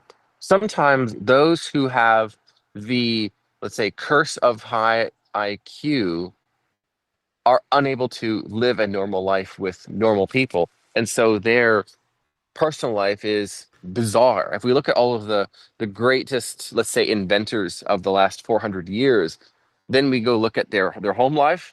It's not harmonious, to say the least. So someone's intelligence can often mean that they're maladapted to relationships. That's the first point. The second point is on the matter of the advice itself. It is possible that someone who knows you personally knows who you really are and what you really like, and they may impart some counsel to you based on what they see that you don't see. And that is oftentimes the most helpful frame for advice is, here's what I noticed about what you're doing with your wife, and I'm willing to tell you. I'm not afraid of how you would think of me. So that personalized feedback can be really helpful. In terms of filtering the advice, this is where agency really can come in. You can decide for yourself, is this person, whether they're a coach or a therapist or a preacher or somebody who's I'm following their content online, are they projecting or are they coping? And with projecting, we often see, let's say, the toxic feminine projecting and the toxic masculine coping. The toxic feminine projecting is something like, I had an uninvolved alcoholic father, and based on my experience, therefore, all men are that way. And so the advice is, oh, it sounds like your husband is just like my father. That projection, now that's an exaggerated version of it, but that projection can often come out from the toxic feminine. And then because the woman is so convincing to the otherwise noble wife, she's like, wow, I guess you're right. And she becomes hypnotized by that. I guess you're right. My husband really is that way. And then the confirmation bias kicks in, and he really is just like, maybe he's secretly an alcoholic. And then that projection tends to work, and the marriage can spiral. The quality of the marriage can spiral from that way and dysfunction. With the coping that men do, I have seen this a lot recently from the men who are reaching out to me, is they will go to their pastor, or they will go to an older, say, male family member or friend that they happen to know, someone that they can confide this in, and the person will, like a fortune cookie or a horoscope, just start quoting Bible verses at them about how important it is to serve your wife and love your wife and do as she pleases and delight her and serve her, bro. And their favorite verse is, love her like Christ loves the church and gave himself up for her. Like, oh, marriage is hard. It's all about sacrifice, bro. And what they're doing is the coping. Because if you, and this is the vast majority of cases, if you observe them with their wife treats them, the man who's giving this cope advice, cope, the woman who's giving, or the woman who is married to the man giving you this advice, she treats her husband like he's a child, for example. If you see the two of them interacting, oh, yes, I'll do that for you. You forgot to take the trash out. Oh, I'm so sorry. I need to go do that. Oh, and after you're done with that, I need you to clip the cat's nails. Oh, okay. I forgot. I'm sorry. I have to get up early in the morning. Yeah, but you haven't spent any time with me this weekend. I'm sorry. I've been a bad husband. And they're just, I think the phrase used is henpecked. And so wait a second. This man is giving me the advice that he's telling himself, that's ultimately results in him subjugating himself to this poor, disrespectful behavior. And so it seems like if we zoom out far enough, what we're seeing is women in this dynamic seem to be falling for negative lies about who their husband is, and men are falling for negative lies about what they're supposed to do and how wrong they are, how bad they are, and they need to just do more in the relationship, and neither seems to have a poor outcome. And the outcome detachment technique seems to work really well. If you're not happy with me, honey, you can go. It's okay. And there doesn't need to be any resentment or anger or rage or anything like that. If you can come to the point of even having a heart of forgiveness towards her for what she may have done to be disrespectful to you in this dynamic, it's going to be okay. And that willingness to say to myself, even though it's not okay, I can be okay with it not being okay, therefore I am okay. And the reason I wade into this publicly is because unlike a lot of manosphere types, I love women. I think women are wonderful, which is why I'm calling out the serpentine of social media that's whispering in their ears. And I think men, of course, are wonderful as their counterparts as well. And they're oftentimes buying the man-hate lies. And it's a sort of a second-wave feminism that I'm seeing a lot of people on the right getting themselves into without realizing it. It's something like men and women are literally basically just the same, but women are better. It's very yeah, no, you're right. That's just, you know what, the way that I say it is I go, for most women in the United States, equality would be a step down. Joshua, yes, I gotta run. Exactly. This has been a great conversation. I can see why you're Trump's world favorite writer. Joshua Lysick, you can follow him over on X. We're so grateful for you being so generous with your time this morning. We hope that you'll come back and join us on the Wake Up America show again. Is there anything else that you'd like to share with our audience or plug before we let you go? Just that I seem to stir up a lot of fun trouble over on X at Joshua Lysick. Thanks for the opportunity, Austin. It's been great. Just the one thing I can recommend is finding that place of forgiveness for your spouse or for your girlfriend or for your boyfriend or fiance, for forgiving them from what they've done, and then you can see clearly, and you do not have to react out of resentment, but out of wisdom. There we go. I'm going to tell Steffi as soon as this is over. Stephanie, she'll have no idea. I'll just come up to her and say, Steffi, I forgive you. Thank you very much, Joshua. Have a great day. Thank you, Austin. Stuff. Great stuff. Hope you guys enjoyed Joshua Lysick. Make sure you follow him over on X. He's a great follower. Great follower. Lyssec Lysick is how you pronounce it. Luke Sacker over in the chat says, the greatest minds, quote, are also subject to the greatest aberrations, Descartes. Y.O. Wildman says, I got told I was manipulative by the therapist. I was told I was manipulating her. I responded with, only low IQ people are easily manipulated. She refuses to see us now. Best show. It's the Wake Up America show. It's an amazing show. You watch the Wake Up America show because there's nowhere else to go. This is the only place talking about freedom. It's the only place you've got people like Joshua Lysick. And my next guest, Devin Erickson. Is American libertarianism dead? I mean dead. Brain dead. Heart dead. It's not even like, you can't even get your organs because the body's been rotting for a few weeks. We can't even like harvest your organs. You're like forensic file counting, checking your teeth moving. Find out who it was. Oh, that's the teeth of libertarians. We'll be right back to Wake Up America show on the Field Liberty Network. Founding fathers dreamed of liberty. They forgot one thing: coffee.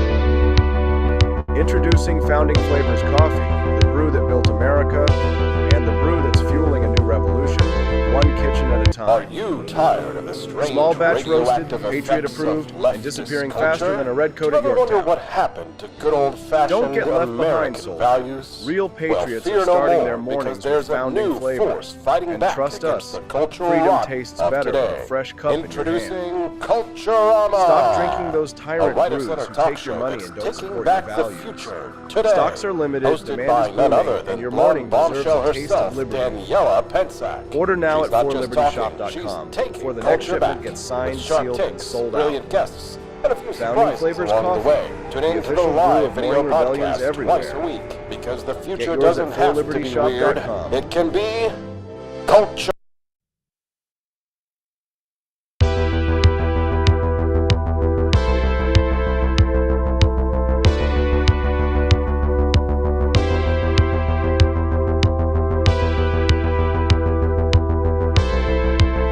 Are you tired of the strange radioactive effects of leftist culture? Do you ever wonder what happened to good old-fashioned American values? Well, fear no more, because there's a new force fighting back against the cultural rot of today. Introducing Culturama, a right-of-center talk show that's taking back the future today. Hosted by none other than blonde bombshell herself, Daniela Pensac. She's not just talking, she's taking culture back, with sharp takes, brilliant guests, and a few surprises along the way. Tune in to the live video podcast twice a week, because the future doesn't have to be weird. It can be Culturama. if there wasn't going to be somebody who was a fiery champion of liberty, somebody who would get out there and who would be aggressive, and if they wouldn't do it with more fire or passion than I had, then I would go and I would fight this battle for us. I've fought for the principles that we all share. Parties tend to be secondary to me. We're here because we believe in the principles of liberty. I am not a perfect messenger, but I think I'm a damn good one. This is a replica of our first president's flintlock pistol. You have my full support, my respect, and my gun.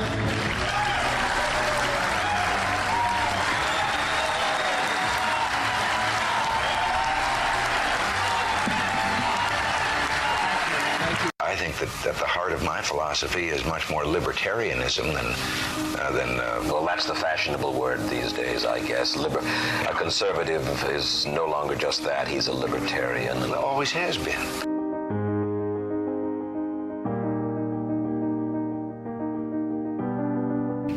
Yet any time you and I question the schemes of the do-gooders, we're denounced as being against their humanitarian goals. They say we're always against things, we're never for anything.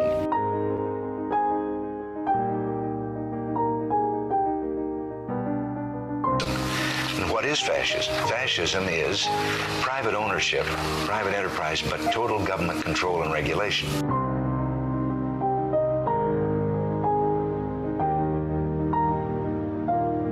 Well, the trouble with our liberal friends is not that they're ignorant.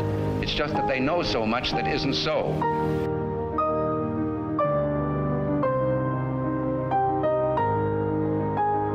If we lose freedom here, there's no place to escape to. This is the last stand on earth.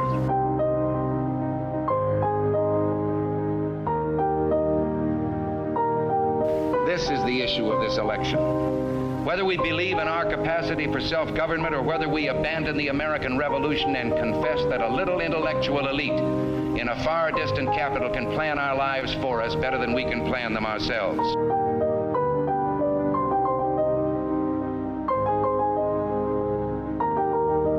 The conservative, so-called, is the one that says less government, get off my back, get out of my pocket, and let me have more control of my own destiny.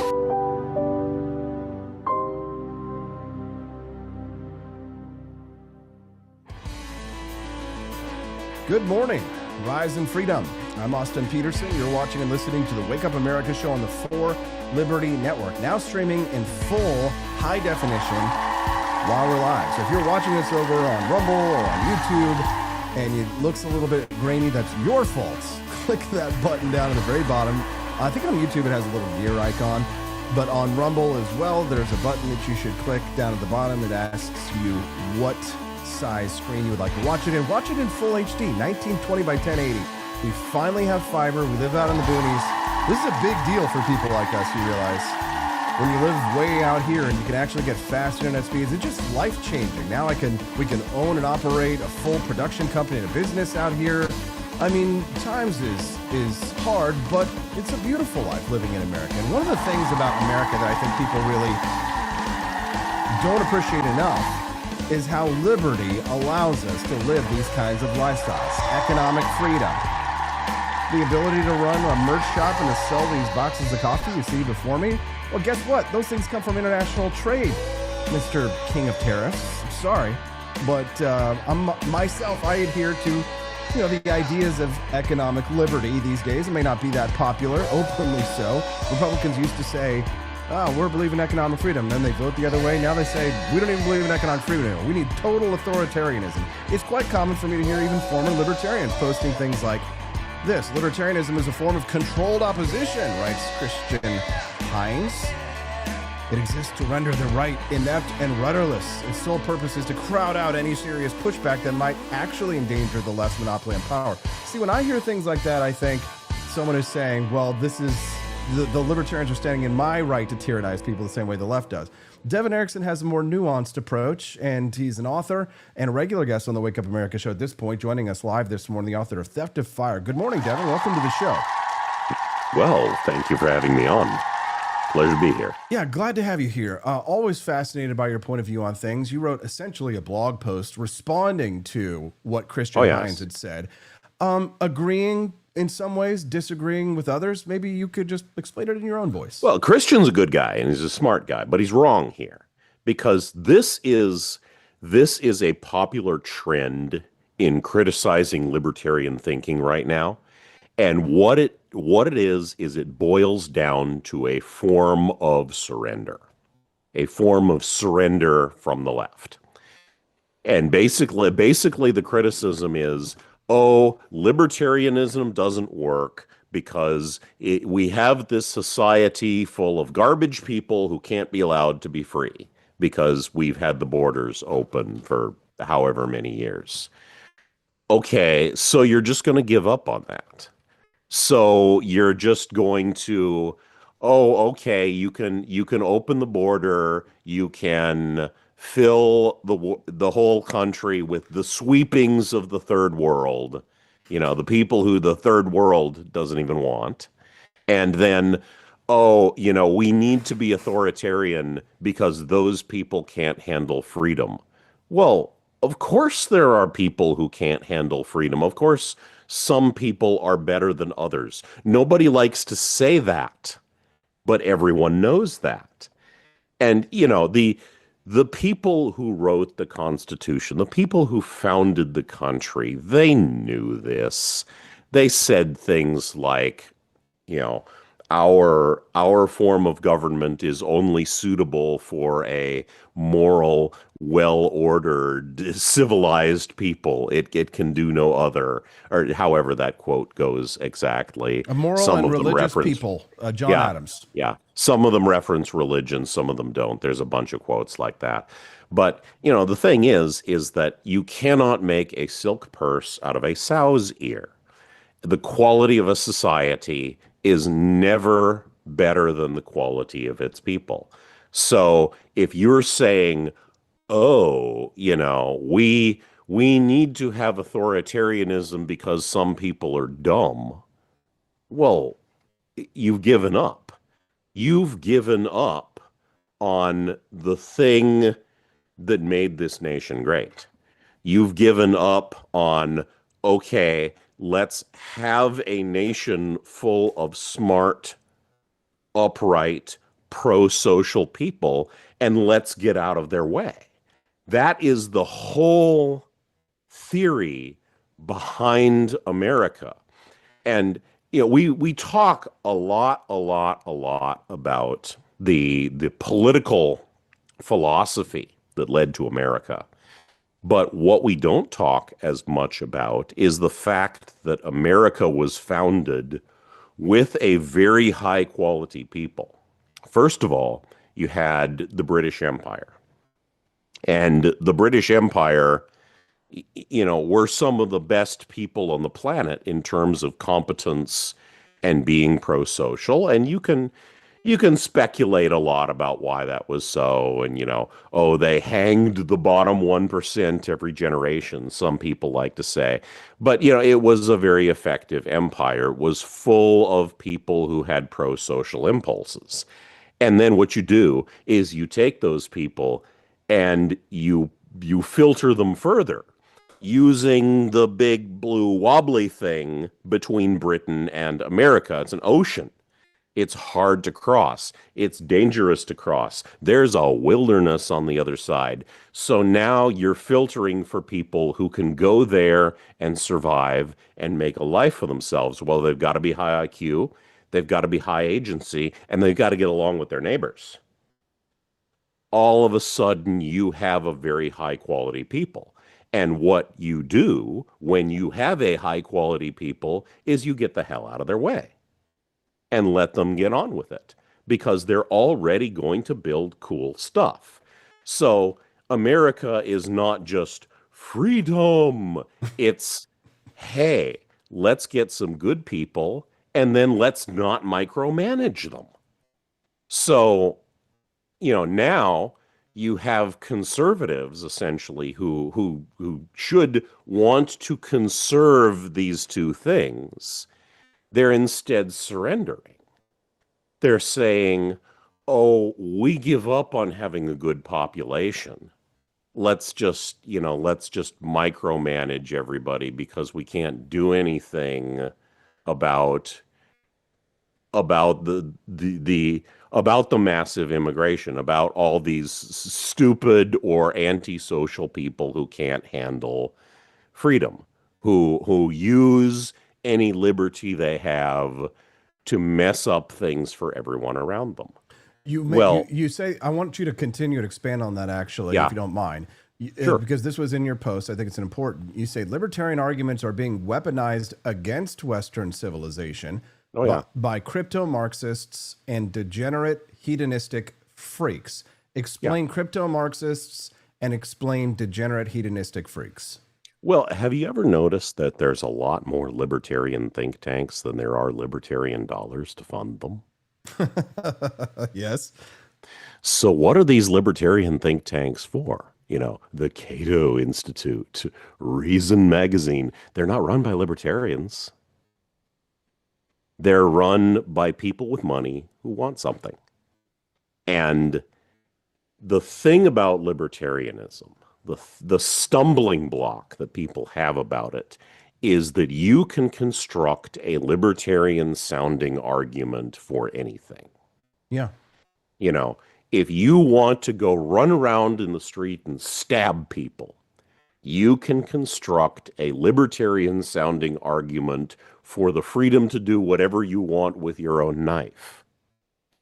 That's not libertarianism. But if you're glib enough, you can make it sound libertarian.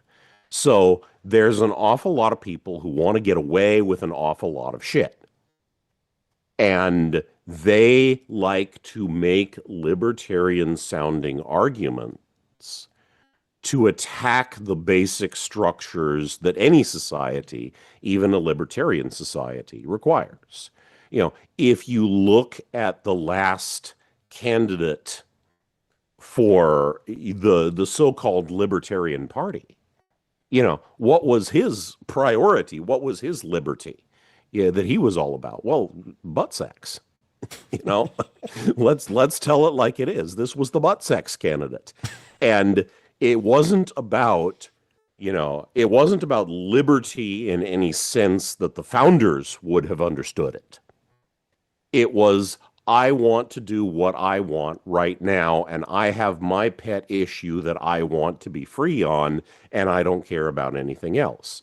And oh yes, I want open borders because apparently now we have libertarians who don't understand the concept of property. You know, the basis of property is the ability to exclude others.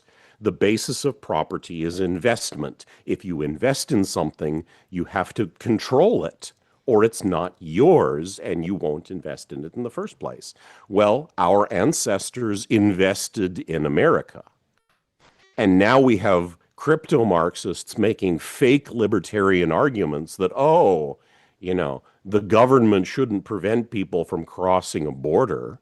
But what that boils down to is, you know, the people who labored to make America great, because they wanted to leave it to their descendants, you know, they have no property rights. They have no property rights in America because that's not their personal house. So their investment in the whole country doesn't matter.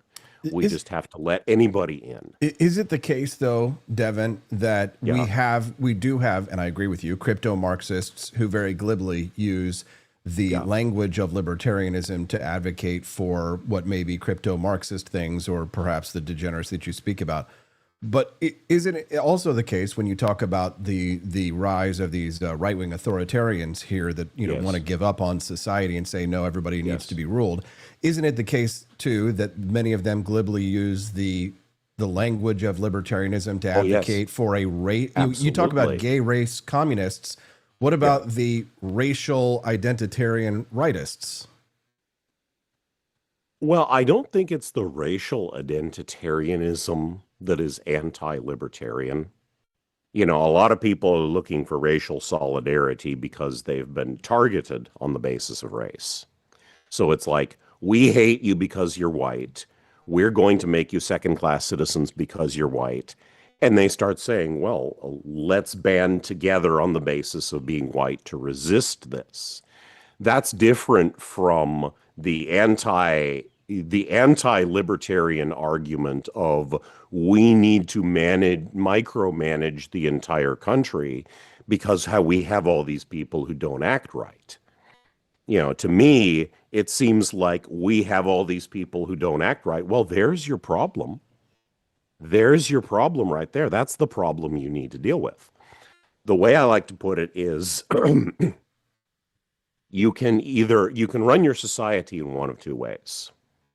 You can either put people in prison who belong there, or you can run your entire society like a prison because it's full of people who belong in prison.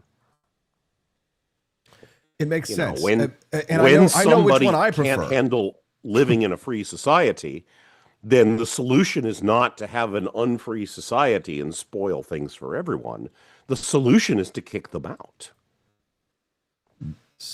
I know which society I would prefer. And I think the people who have given up on libertarianism and are making authoritarian arguments would agree with you. I think they want to live in that society too. They want to live in a free society too, but they've given up hope. They've given up hope of being able to have one. They've given up hope of being able to have nice things. And they're focused on let's just have order. Let's just have order because that's all I can conceive of hoping for. And I think that's a defeatist attitude. Yeah, I completely agree. Boy, it's hard to find people out there who think like you, Devin. I guess everybody who's watching this show is going to need to read your books, which we are going to talk about here in just a few minutes. I love that you use science fiction to convey ideas. Very Robert Heinlein. I've been thinking about Starship Troopers a lot lately just because I ran into, when I was in LA, one of my favorite actors from that movie, the son of Gary Busey, Jake Busey, and it was an absolute blast. I didn't get to ask him the question I wanted to ask him, which is, do you think we'll ever see a faithful adaptation of that book? Nevertheless, maybe hopefully we'll get to see your book, the novelization of your ideas, turned into a film. Maybe I'll produce it one day. We'll see if I can get the rights to Theft of Fire. We'll talk after the show. Oh, I don't sell rights. We're glad to have you here, and it looks like the chat is really rowdy and enjoying this conversation. Amy J.E. is over in the chat, who's a big supporter of this show, and she's a big thinker, said, 2 things keep me from officially joining the Libertarian Party. She says the smugness. They seem to think they have cornered the market on principles, and they live in a theory world that doesn't always work in the world. I think you probably have a lot to say about those things, but specifically number 2. Devin, would you like to respond to that? Oh, yeah. Well, for every philosophy, however noble, there is a retarded version of it endorsed and practiced by retards. And if you want to find libertarianism's retards, go to the Libertarian Party because they are thick on the ground there. Most of what I see as the Libertarian Party is just a band of people who have one particular issue that they have, which is their issue that they want to make libertarian arguments for. I want to have gay sex in public. I want to smoke pot. I want to do this. I want to do that. I want open borders. That's not what libertarianism means to me. What libertarianism means to me is I want a free society where human agency is maximized and people's destinies are maximally determined by their choices. And in order to get that, you have to be sophisticated about the chess moves you make politically. You can't just say, oh, if the government's doing it, it's bad. Or, oh, I want to make everyone free to do everything. And especially not, oh, I want to open the borders. Because that is libertarianism as suicide pact. The people who you are importing are not libertarians. And they will outvote you, and there will be no more libertarianism anymore. You will have a socialist dictatorship. So, you have to you have to make moves according to your goals, not just according to some abstract principle. The way I like to put it is that a lot of these sort of naive libertarians, I call them, they say, oh, the ends don't justify the means. And my response to that would be, the means don't justify the ends. If you make every move according to some abstract principle, instead of looking at the world around you and thinking what the actual effects are going to be, then you are morally responsible for what the real outcome is. You know, you can't just say, I made the moves according to the noblest principles. Well, you drove society into a ditch. So, to me, libertarianism is about, as intelligently as possible, working towards a society where people have the most agency, the most self-determination that can be sustained. Not about, oh, if the government does it, I want to stop it. That's my principle, and I don't have to think about it. You've given me a lot to think about, Devin. It makes life harder when I think about shit. Life was a lot easier when I was a young baby libertarian, and I didn't know shit about fuck, and I could just, just say everything the government does is bad. Yeah, well, young people like to yell. Yes. Because they've figured out that the world isn't perfect. Yes. And that adults were lying to them as kids when they said everything was fine. But they haven't yet gotten old enough to figure out that it's not imperfect because the older people don't care. It's imperfect because shit's hard. Yeah, no, it's true. Yeah, absolutely. I wish more libertarians saw this, just because, I left the Libertarian Party in 2017 because even though I was still pretty young, like, the party was still so infantile even for me. And I don't consider myself to be what you might call a mature person in general, just because I'm kind of a goofball, a prankster, a jokester, and things like that. But even the Libertarian Party was like, all right, I gotta be taken seriously on some level, in some aspect, in some respects, especially if you truly care about your principles, if you truly care about your ideals, you will take the necessary steps to implement them, which is why, even though I voted for Donald Trump, I still criticize the administration when I disagree with things like tariffs, or if I disagree with them on this new Palantir surveillance network that they might be creating, allegedly. And libertarians are like, you voted for this, you voted. I'm like, because this is the reality of adulthood, that there were two options. You could have voted for the libertarian candidate. I'm like, no, they were not. They did not make themselves legitimate candidates. There was no choice. There was no third. It may have been on the ballot, but it certainly was no choice. And those are the sad realities of adulthood. That the sometimes means do not justify the ends. Yeah, the means do not justify the ends. New Devin Erickson quote. I'll repost that quote when we post the video of this later, but we can't go without more people hearing about your great book, Theft of Fire, science fiction novel. Tell us more about it. This is set in the near future of the solar system, and I take the opportunity to maybe play a little bit with the setting, talk about what forms of government or lack thereof you're going to see in the future. So this is actually a full anarcho-capitalist society, which is entirely run by civil law. But that's the background. You set a nice adventure story in it. You don't give people a boring politics lecture. But I had some fun with that, because I think fiction persuades not by telling people what to think, but by showing them things they never thought about before and letting them decide what to think about. Yeah, that's why Ayn Rand was so successful, and why people still say her name today. Devin Erickson is the author of Theft of Fire. You can find it on Amazon or any fine bookstores. Make sure that you check him out over on X. He's an amazing follow. I have him set his notification set to be turned on. When you go to X, he's not a cat, but he has a cat as his profile picture. And it's Devin_Erickson, and it's S-E-N because he is a Dane, just like me, Peterson, S-E-N. Devin, thank you so much. We appreciate all your contributions online, and we look forward to reading your book. He's the modern Robert Heinlein, everybody. Devin Erickson. Thank you for having me on. Thank you very much. Hope to have him back again very soon. Do you guys enjoy these interviews? Well, don't worry. We're going to cut them later if you missed some of them, because you'll be able to watch them on our channel because we have fiber internet now, biatches. It's Pride Month. Oh my gosh. I have such a raging clue right now. You guys will be able to go to forlibertyshop.com on your way out. You exit through the gift shop. When you exit through the gift shop, you'll see beautiful boxes of Founding Flavors coffee. Get yourself a box today. Or, highly do recommend, if you're at forlibertyshop.com, get yourself a pair of custom earrings. Now, gentlemen, I know what you're thinking. Oh, I don't have my ears pierced. I'm not a girl. I'm not going to wear earrings. It's not for you. Get yourself a pair of earrings to save your butt when you inevitably forget a birthday, an anniversary. Maybe she's mad for whatever reason.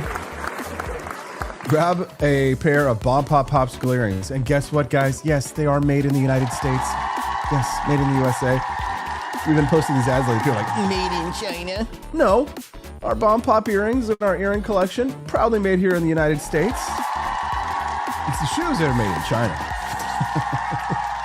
Thanks so much for supporting the Wake Up America show with your likes, with your follows, your subscribes, your comments, your Rumble rants, your donations at wakeupamericashow.com/support.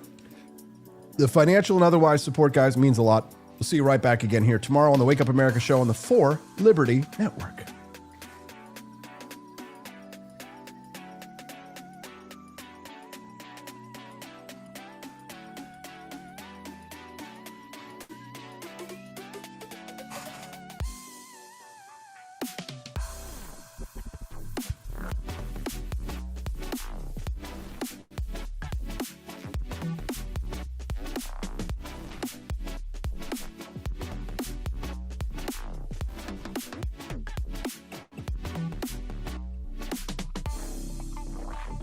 Founding fathers dreamed of liberty, they forgot one thing: coffee.